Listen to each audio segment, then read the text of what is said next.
उद्धव को लगा कि मैं समझाऊं, हे स्वामिनी, जिस कृष्ण को तुम पाने की चेष्टा कर रहे हो वो कृष्ण कहीं गया थोड़ी है, सबके आत्मस्वरूप में सबके अंदर विराजमान है। श्री उद्धव जी जैसे ही पहुंचे, ज्ञान का कुछ उपदेश करना ही चाहते थे, श्री किशोरी जी बोल उठी, हे उद्धव, अगर हो अद्वैत के कायल, अद्वैत कहते हैं जिसमें दो नहीं होते, ब्रह्म और जीव एक होता है। ठाकुर जी कह रहे हैं ना कि उद्धव जी कह रहे हैं कि देखो सब ब्रह्म है और तुम में भी ब्रह्म है, कहाँ कहाँ ब्रह्म नहीं है, हरि व्यापक सर्वत्र समाना, ऐसा उपदेश कर रहे थे। तो किशोरी जी कहती हैं, अगर हो अद्वैत के कायल तो फिर क्यों द्वैत लेते हो,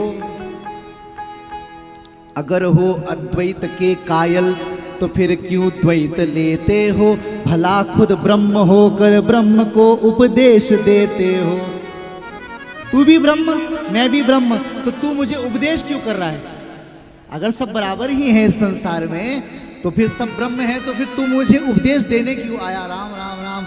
उद्धव जी तो दंडवत लेट गए, ऐसी बुद्धि उनके पास कभी आई ही नहीं, और वो सिखाने आए थे, अब चेला बनकर के किशोरी जी के दंडवत लेट गए।